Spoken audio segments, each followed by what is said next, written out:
So hello dear students, welcome back to this YouTube channel.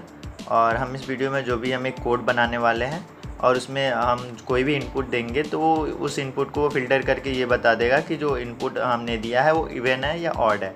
ये just as a project हम इसके ले सकते हैं। बिफोर स्टार्टिंग मैं आपको ये कंफर्म कर दूँ कि मैं सेव वही यूज़ कर रहा हूँ जो हमारी कोडिंग सी करके जो मैंने एप्लीकेशन आपको डाउनलोड करने को अपने चैनल पे बताई थी, ठीक मैं उसी ऐप का यूज़ कर रहा हूँ। तो हम स्टार्ट करते हैं।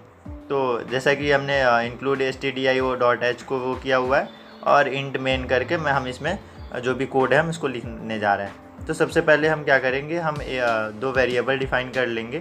जैसे हमने सपोज़ a और b को डिफ़ाइन कर लिया at the beginning of the code. Okay, so हम इसको अलग अलग भी कर सकते थे, इंट a जो भी हमारा semicolon and int b semicolon, या फिर हम उसको एक में ही कर सकते हैं।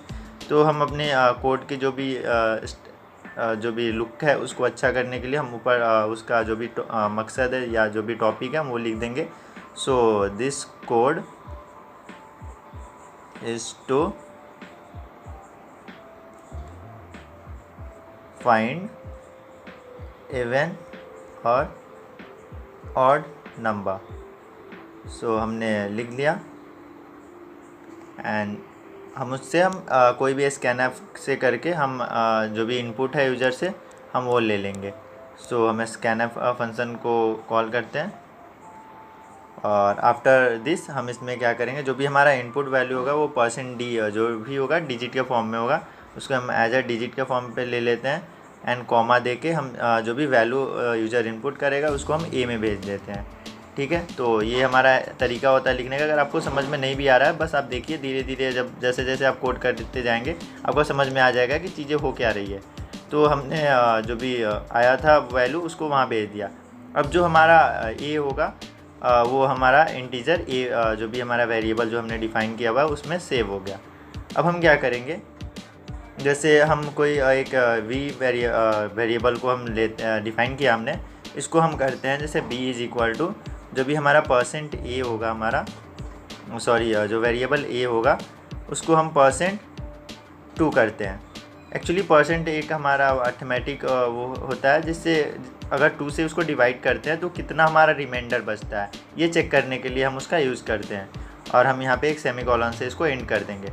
जैसे सपोज़ 45 को हम डिवाइड कर रहे हैं 2 से, तो ये हमारा 22 टाइम्स कट जाएगा 44, बट एक हमारा रिमाइंडर बच जाएगा। तो हम उसी तरीके का यूज़ यहाँ पे कर रहे हैं और हम यहाँ पे एक प्रिंटफ दे देते हैं ताकि हमारा कोड और भी ज़्यादा ब्यूटीफुल दिखे।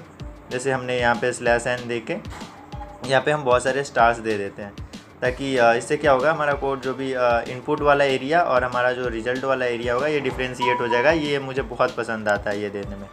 तो इसलिए हम यहाँ पे इफ़ फंक्शन को कॉल करते हैं यहाँ पे, और यहाँ पे हम क्या करते हैं ये ब्रैकेट देते हैं, स्मॉल ब्रैकेट, जिसमें हम कोई भी कंडीशन लिखते हैं और वो पहले वो कंडीशन चेक होती है। अगर वो होता है तो वो इफ़ के अंदर का जो भी हमारा कमांड होता है वो रन होता है। तो जैसे हमने इफ़ में हम क्या देंगे, जब भी हमारा b है अगर ये इक्वल टू होगा 1, सपोज़ कोई भी नंबर है उसको अगर 2 से डिवाइड करते हैं तो अगर वो ऑड नंबर होगी तो 1 रिमाइंडर आता है, अगर वो ऑड नहीं होगी तो हमारा रिमाइंडर 0 आता है। तो अगर b हमारा 1 के इक्वल होगा तो हम क्या करेंगे, हम प्रिंट करेंगे जैसे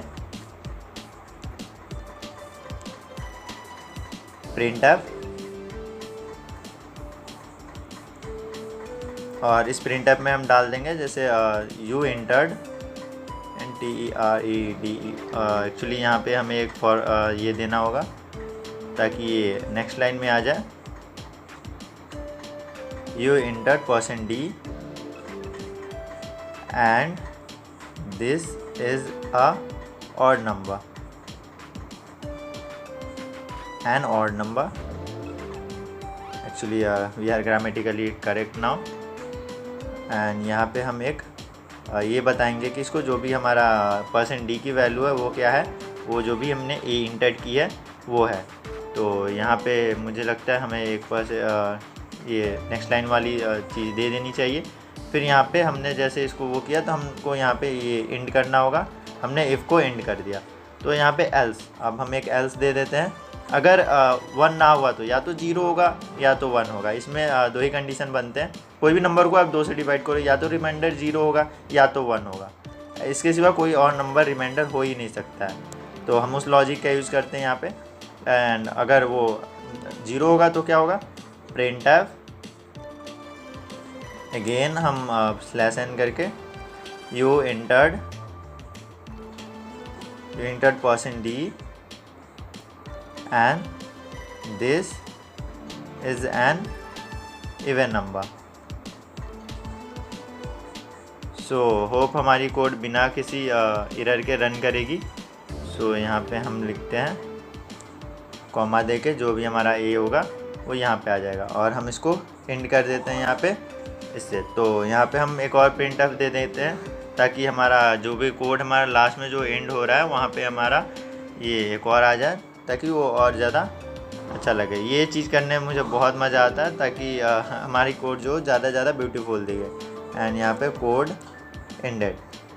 सो हमने यहाँ पे इसको कंप्लीट कर लिया।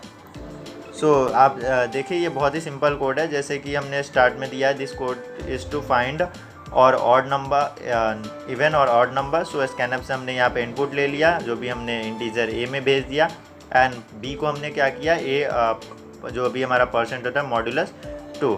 सो यहाँ पे प्रिंट करके हमने यहाँ पे एक बीच में बाइफर्केशन दे दिया है। एंड इफ़ कमांड को रन करके, जैसे बी अगर इक्वल टू होता है, अगर आप इसको एज इक्वल टू लिखते हैं ये एरर थ्रो करेगा, लेकिन अगर इसको डबल करते हैं तो वो कंपैरिजन के वो काम आता है। तो प्रिंट करके हमने you entered %d and this is a odd number. So हम इसको रन करते हैं, जैसे हमारा कोड रन हुआ।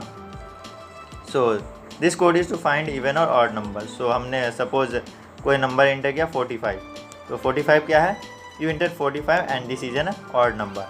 सो हम एक और ट्राई करते हैं, जैसे हम 45 की जगह पे हम कोई इवन नंबर दे के देखते हैं, जैसे suppose 66, it is a even number. So यहाँ पे प्रिंट हुआ you enter 66 and this is an even number. So हमारा कोड पूरी तरह से सही तरीके से रन कर रहा है। तो और भी ऐसे प्रोजेक्ट्स और भी आगे वीडियोज़ को देखने के लिए हमें सब्सक्राइब जरूर करें।